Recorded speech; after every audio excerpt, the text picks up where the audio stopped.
বিখ্যাত রামগঙ্গা নদীকে সাক্ষী রেখে আমরা ছুটে চলেছি হুমায়ুনের সেই বিখ্যাত শৈল শহর মুন্সিয়ারি।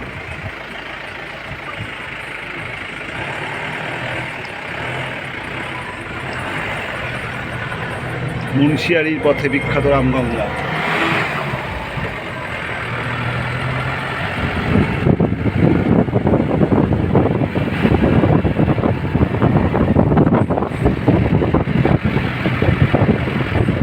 মুন্সিয়ারির পথে আমাদের গাড়ি এক জায়গায় থেমেছে, যেখানে আমরা একটু চা জল খাবার খেয়ে নিচ্ছি। সকাল 8:30টায় চকৌড়ি থেকে আমরা মুন্সিয়ারির উদ্দেশ্যে যাত্রা করেছি। এইটি একটি ছোট্ট জনপদ, সেখানে আমরা দাঁড়িয়ে একটু চা জল খাবার খাচ্ছি। আমি একটা ভিডিও করে নিচ্ছি।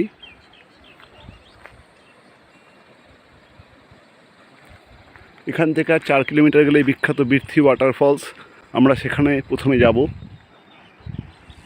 অসাধারণ সুন্দর জায়গা, সুউচ্চ পাহাড় সব এগুলো। চির পাইন এবং শালের জঙ্গল ভেদ করে আমাদের গাড়ি এগিয়ে যাচ্ছিল। এখন একটুখানি বিশ্রাম নিচ্ছে, আর 4 কিলোমিটার পরে বীরথি ওয়াটারফলসে পৌঁছে যাব।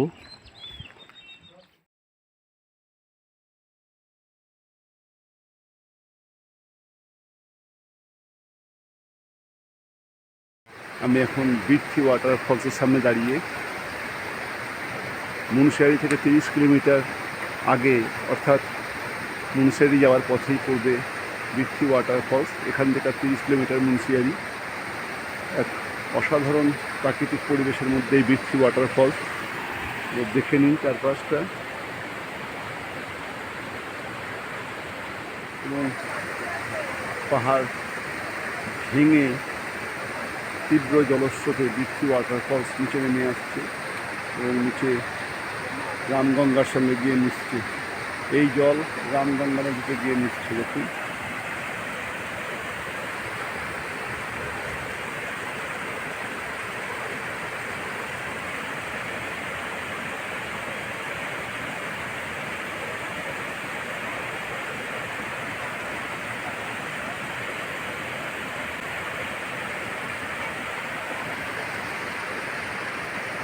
পথের ক্লান্তি ভুলিয়ে দেবে এই জলস্রোত। বীরথি ওয়াটারফলস অসাধারণ।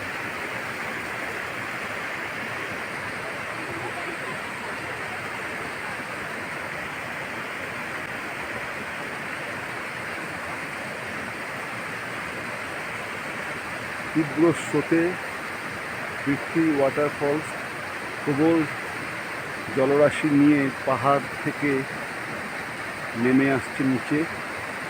বিখ্যাত বীরথি ওয়াটারফলস।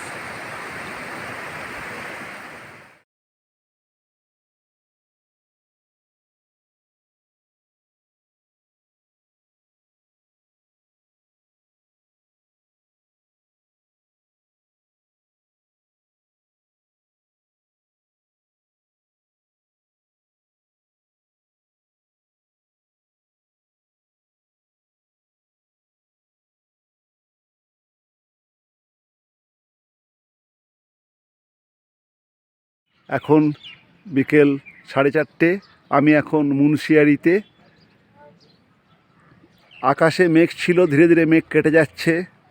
মাথা তুলেছে ত্রিশূল, মাথা তুলছে পঞ্চচুল্লি, এবং মাথা তুলছে নন্দা দেবী নন্দা ঘণ্টি।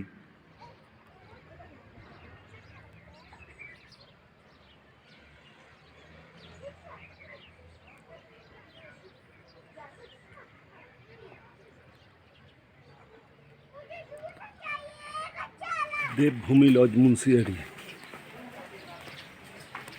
যেখানে আমি আছি বাস স্টেশনের ঠিক সামনেই। মুন্সিয়ারির বেশ নাম করা একটি হোটেল, দেবভূমি লজ। দোতলা হোটেল, 3 তলায় কনস্ট্রাকশন চলছে।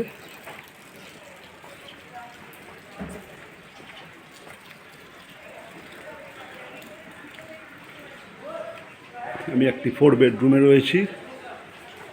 এই যে ভূমি লজ, সামনেই বাস স্ট্যান্ড, বাস স্ট্যান্ডের গায়েই এটি মুন্সিয়ারি সব থেকে জমজমাট জায়গা, আর সামনে পঞ্চচল্লির রেঞ্জ। আমার হোটেলের ব্যালকনি থেকেই পঞ্চচল্লির রেঞ্জ, অসাধারণ পরিবেশ। আমি যে রুমটায় রয়েছি এটা একটি 4 বেড রুম, বিশাল বড় রুম। এই যে আমার ঘর, এখানে দেখুন এইদিকে দুটো বেড সহ দেখতেই পাচ্ছেন, দুটো কমফোর্টেবল বড় বড় বেড, এবং এই যে রুম এইদিকে আবার দুটো বেড, সঙ্গে সমস্ত কিছু রাখা, এবং একটু পুরনো, রিপেয়ারিং চলছে। কমোড রয়েছে, পরিষ্কার, গিজার রয়েছে, এখন গিজার, কমোড,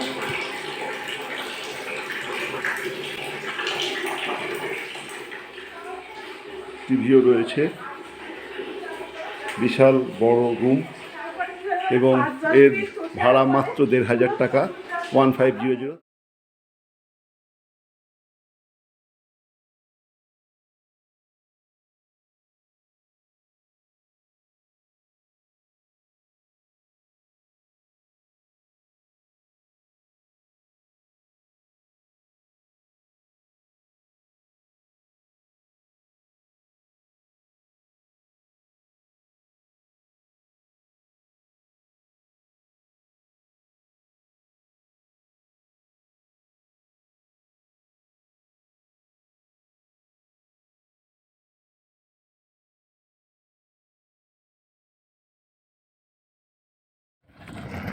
আমি এখন মুন্সিয়ারিতে বিকেল 4:45, পাহাড়ি পথে ট্রেকিং করতে করতে আমি যাচ্ছি নন্দাদেবী মন্দিরে।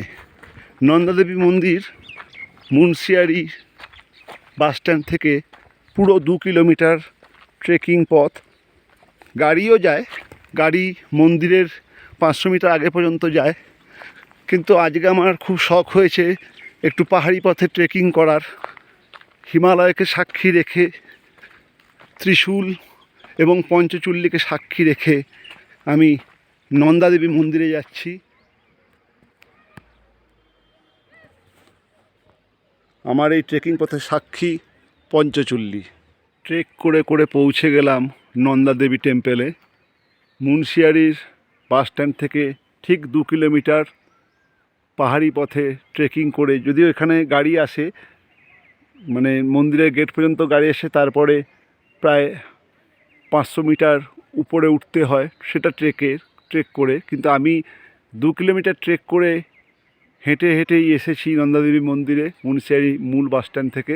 এবং এখন আবার নন্দাদেবী মন্দিরে আরও বেশ কিছুটা, প্রায় 500 মিটার আমাকে উপরে উঠতে হবে চড়াই ভেঙে। নন্দাদেবী মন্দিরের মুখ্য গেট, এবং এরপরে সিঁড়ি ভেঙে উপরে উঠতে হবে।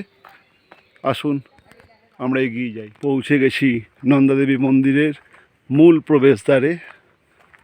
দেখুন, চড়াই ভেঙে 500 মিটার উঠে এসে এই নন্দাদেবী মন্দির। পেছনে একটি বাগান এবং ভিউ পয়েন্টও করা আছে, যেখান থেকে হিমালয়ের শৃঙ্গগুলিকে দেখা যায় মেঘমুক্ত আকাশে। এই যে নন্দাদেবী মন্দিরের মূল প্রবেশদ্বার।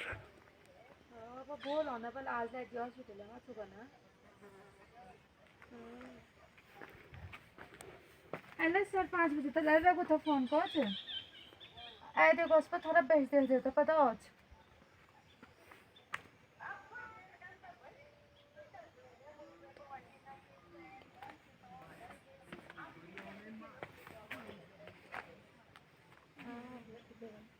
আসুন, টিকিট কেটে ভেতরে ঢুকতে হয়, টিকিট কেটে ভেতরে ঢুকি। 20 টাকা টিকিটের বিনিময়ে নন্দাদেবী মন্দিরে প্রবেশ করলাম। যে টাকাটি এখান থেকে তোলা হয় সেটি মন্দিরের রক্ষণাবেক্ষণের কাজেই ব্যবহার করা হয়। দেখুন, নন্দাদেবী মন্দিরের গেটের সামনে চিত্র আঁকা আছে, এবং সুন্দর করে সাজানো গোছানো বিশাল বড় চত্বর জুড়ে বাগানের মধ্যে নন্দাদেবী মন্দির। চতুর্দিকে পাহাড় দিয়ে ঘেরা, আর হিমালয়ের বিখ্যাত শৃঙ্গগুলি পেছন থেকেই দেখা যাচ্ছে। মুন্সিয়ারির বিখ্যাত নন্দাদেবী মন্দির। একবার ঘন্টাটা বাজিয়ে নিই মা নন্দাদেবীর উদ্দেশ্যে। দেখুন, পেছনে তুষারাবৃত্ত সেই বিখ্যাত সব হিমশৃঙ্গগুলি, আর সামনে মা নন্দা দেবীর বিখ্যাত সেই মন্দির, যে মন্দিরে দর্শন লাভের জন্য দেশ বিদেশ থেকে লোকজন ছুটে আসে। আসলে তারা একই সঙ্গে রথ দেখা এবং কলা বেচা দুটোই করে। নন্দাদেবী মন্দিরে দর্শন হয় এবং পেছনে যে অসামান্য ভিউ পয়েন্ট, এই দেখুন এখানে একটি ভিউ পয়েন্ট করা আছে, যেখানে আপনি উঠে যেখান থেকে হিমালয়ের বিভিন্ন শৃঙ্গগুলিকে দেখতে পারেন। আর নন্দাদেবী মন্দিরের এই যে পেছন থেকে আপনি সমস্ত পঞ্চচূল্লির পুরো রেঞ্জ আপনি দেখতে পারবেন।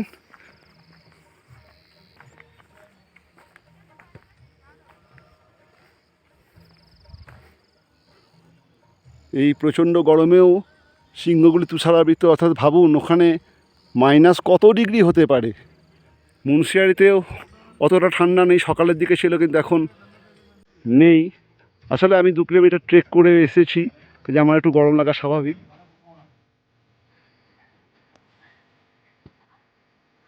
নন্দা দেবী, দেবী দুর্গার আর এক রূপ মা নন্দা দেবী। আসুন মন্দিরটা একবার ঘুরে নিই। এখানে নন্দা দেবী জলপান গৃহ,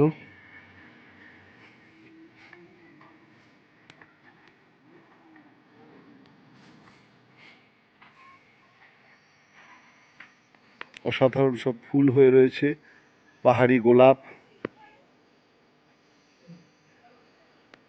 এবং আরও পাহাড়ি বিভিন্ন ফুল।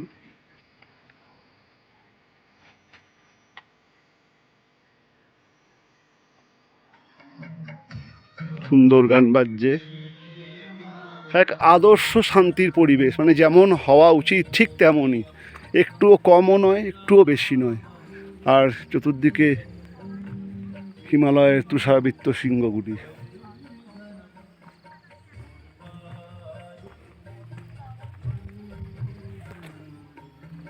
ছোট্ট মন্দির নন্দা দেবীর।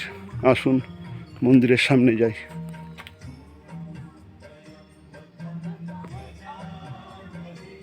মা নন্দা দেবী মন্দিরের মা নন্দা দেবী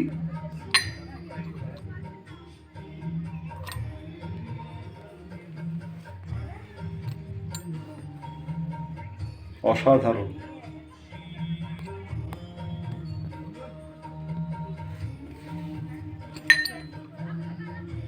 দুপুর 2টোর সময় আমি এসে পৌঁছেছিলাম ভারতের সে বিখ্যাত শৈল শহর মুন্সিয়ারিতে। এখন সন্ধ্যা 6টা। মুন্সিয়ারির বিখ্যাত নন্দাদেবী মন্দির, যা মুন্সিয়ারির মূল বাজার থেকে 2 কিলোমিটার দূরে। নন্দাদেবী মন্দির হচ্ছে মুন্সিয়ারির শেষ সীমানা, এবং সেই মুন্সিয়ারির শেষ সীমানায় আমি নন্দাদেবী মন্দিরে ট্রেক করে এসেছি এবং এসে আমি স্তম্ভিত, বাকরুদ্ধ, স্তব্ধ হয়ে গেছি। দেখুন এই মন্দিরের বিশাল চত্বর এবং ঠিক মন্দিরের সামনে থেকে দেখুন হিমালয়ের সেই বিখ্যাত শৃঙ্গগুলি, পঞ্চচূল্লির 5টি চূড়া। সূর্যোদয় এবং সূর্যাস্তের সময় সূর্যের আলো এই চূড়াগুলিতে যেন আগুন জ্বালিয়ে দেয়, চূড়াগুলি যেন উনুনের মতো জ্বলে। 5টি শৃঙ্গ দপদপ দপদপ করে জ্বলে। সেই 5টি শৃঙ্গ আমার চোখের সামনে দেখা যাচ্ছে। ভিডিওতে কোনো ভিডিও বা ক্যামেরারই ক্ষমতা নেই মাঝের এই 200 কিলোমিটারের দূরত্বকে মিটিয়ে দেয়। তাও যতটা পারছি, আকাশে একটু মেঘ রয়েছে তাই অতটা পরিস্ফুট হচ্ছে না। একটু আগে খুব ভালো ছবি উঠেছিল, এখন ধীরে ধীরে সন্ধ্যা নেমে আসছে, মেঘ হয়ে যাচ্ছে। যাই হোক, যতটা পারছি আপনাদেরকে দেখাচ্ছি। অসাধারণ এই অভিজ্ঞতা, মানব জীবন সার্থক হয়ে গেল। সত্যি যা আসে ভারতে তা নেই ভূভারতে। অসাধারণ।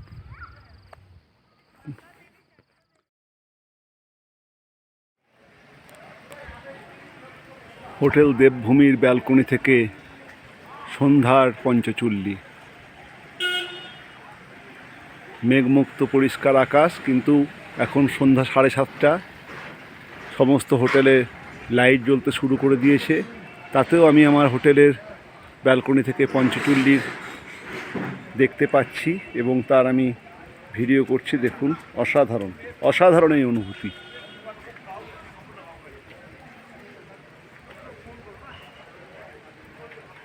এখনও সন্ধ্যা 7:30টার সময় এখনও পঞ্চচল্লিকে দেখা যাচ্ছে। আমি এখন ভারতের বিখ্যাত শৈল শহর মুন্সিয়ারিতে। আমি আমার হোটেল ভূমি লজের যে ব্যালকনি, এটি আমার রুম, দেখতে পাচ্ছেন। একটি 4 বেডের রুম নেমে নিয়েছি এবং তার সামনের ব্যালকনি থেকে আমার ঘরের জানলা থেকেও দেখা যাচ্ছে, কিন্তু আমি ব্যালকনিতে এসেছি এবং আজকে সকাল থেকে আকাশ মেঘযুক্ত থাকার জন্য সকালবেলায় হিমালয়ের সেই পঞ্চচূল্লি, চৌখাম্বা, নন্দা দেবী বা নন্দা ঘুন্টি, ত্রিশূল কারোরই দেখা পাওয়া যায়নি। এখন বৃষ্টি হচ্ছে, বৃষ্টি হওয়ার সঙ্গে সঙ্গে ধীরে ধীরে পেছনের আকাশও পরিষ্কার হয়ে যাচ্ছে এবং হিমালয়ের সেই বিখ্যাত শৃঙ্গগুলি একটার পর একটা মাথা চাড়া দিচ্ছে মেঘের আড়াল থেকে। দেখছেন বৃষ্টি পড়ছে। আমার এই লজটি একদম বাস স্ট্যান্ডের ঠিক উল্টো দিকেই। এটি হচ্ছে মুন্সিয়ারি সবথেকে ঘনবসতিপূর্ণ এলাকা, মুন্সিয়ারি ম্যাল বা মুন্সিয়ারির মুখ্য বাজার, মুন্সিয়ারি বাস স্ট্যান্ড সবই দেখতেই পাচ্ছেন। আমি আমার লজের দোতলা থেকে এই ছবিটা করছি এবং সামনে বৃষ্টি পড়ার জন্য ধীরে ধীরে পেছনের আকাশ পরিষ্কার হয়ে যাচ্ছে এবং দেখা যাচ্ছে হিমালয়ের সেই বিখ্যাত পঞ্চচূল্লি। এটা হচ্ছে পঞ্চচূল্লি 1 এবং এটা হচ্ছে পঞ্চচূল্লি 2, যেটা পঞ্চচূল্লির সবথেকে বড় শৃঙ্গ। আশা করছি আর একটু বৃষ্টির পরে আরও আকাশ পরিষ্কার হয়ে যাবে এবং আরও ভালো ছবি আসবে। তবে এখন ধীরে ধীরে পঞ্চচূল্লি 1 এবং 2 মেঘ থেকে মুখ তুলেছে। আশা করছি পঞ্চচূল্লি 3, 4, 5ও পরিষ্কার হয়ে যাবে এবং সঙ্গে চৌখাম্বা এবং নন্দা দেবীও পরিষ্কার হয়ে যাবে। বিকেল 4টে, ঠিক 4টে। এতক্ষণ মুন্সিয়ারির আকাশে প্রচণ্ড মেঘ ছিল, বেশ কিছুক্ষণ বৃষ্টি হয়ে গেল, আর বৃষ্টি যেই না শেষ হলো আকাশ থেকে মেঘ অনেকটা সরে গেছে, আরেকটু আছে সেটাও সরে যাবে। আর দেখুন পঞ্চচূল্লির 1, 2, 3, 4, 5 সমস্ত পিকগুলো ধীরে ধীরে মাথা চাড়া দিচ্ছে। দেখুন কি অপূর্ব দৃশ্য। সকাল থেকে এত মেঘ ছিল যে আমি ভেবেছিলাম আজকে বোধহয় আর পঞ্চচূল্লি দর্শন পাবো না, কিন্তু আমার পরম সৌভাগ্য, প্রচণ্ড বৃষ্টি আকাশের মেঘ অনেক কাটিয়ে দিয়েছে এবং অপূর্ব মহিমায় পঞ্চচূল্লি আমার চোখের সামনে ধরা দিচ্ছে। অপূর্ব। এখানে পঞ্চচূল্লি 1, 2, 3, 4 এবং 5 আমি জুম করে দেখাচ্ছি, কারণ যা আমি চর্মচক্ষে দেখছি সেটা ভিডিওগ্রাফির মাধ্যমে দেখানো সম্ভব না, কারণ ক্যামেরার এত বড় রেঞ্জ নেই। চোখের ক্যামেরা আর মনের ক্যামেরা সুদূর প্রসারী, যেটা কোনো ইলেকট্রনিক গ্যাজেটস আনতে পারে না। তাও যতটা পারা যায় আমি চেষ্টা করছি। হোটেল দেবভূমির ব্যালকনি থেকে সন্ধ্যার পঞ্চচূল্লির অদ্ভুত সুন্দর রূপ দেখুন। আজকে সকাল থেকে আকাশ ছিল মেঘাচ্ছন্ন, মনে ভয় জেগেছিল হয়তো দেখা হবে না পঞ্চচূল্লির সেই অদ্ভুত সৌন্দর্য, কিন্তু অবশেষে ভগবান এবং প্রকৃতি সদয় হয়েছে। দুপুরের প্রচণ্ড বৃষ্টি আকাশকে করে দিয়েছে পরিষ্কার, মেঘমুক্ত এবং ঝকঝকে পঞ্চচূল্লি আমার চোখের সামনে। দেখুন পঞ্চচূল্লির এই যে 5টি শৃঙ্গ, পঞ্চচূল্লি 1, পঞ্চচূল্লি 2, পঞ্চচূল্লি 3, পঞ্চচূল্লি 4 এবং পঞ্চচূল্লি 5, এই 5টি একটা উনুনের মতো। চুল্লি মানে উনুন।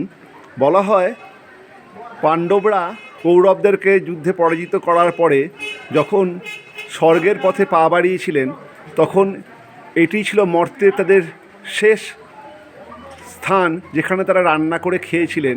এবং 5 ভাই তারা 5টা উনুনে রান্না করে খাবার খেয়েছিলেন।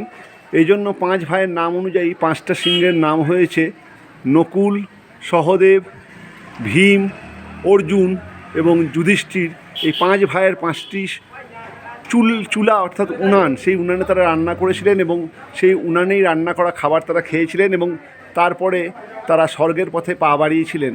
যাই হোক, এই 5 ভাইয়ের যে রান্না করার যে উনুনগুলি সেগুলি যেন এখনও রয়েছে, তাদেরকেই একত্রে বলা হয় পঞ্চচুল্লী, অর্থাৎ এই 5টি পিক একত্রে পঞ্চচুল্লী।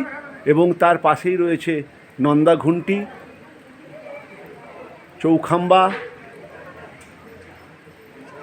এবং এইদিকে রয়েছে নন্দা দেবী এবং হান্সলিং। ঝকঝকে পঞ্চচুল্লী আমার চোখের সামনে।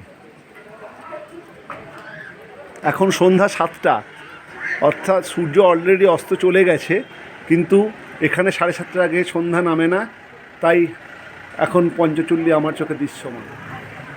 আমি সেই কতিপয় সৌভাগ্যবানদের মধ্যে একজন। ইনফ্যাক্ট বোধহয় আমি এই মুন্সিয়ারিতে এখন একমাত্র পর্যটক যে মুন্সিয়ারিতে এখনও টিকে রয়েছি পঞ্চচুল্লী দেখার জন্য। এবং প্রকৃতি আমার প্রতি সদয় হয়ে আজকে আমাকে পঞ্চচুল্লী দেখিয়ে দিল। অপূর্ব অপূর্ব।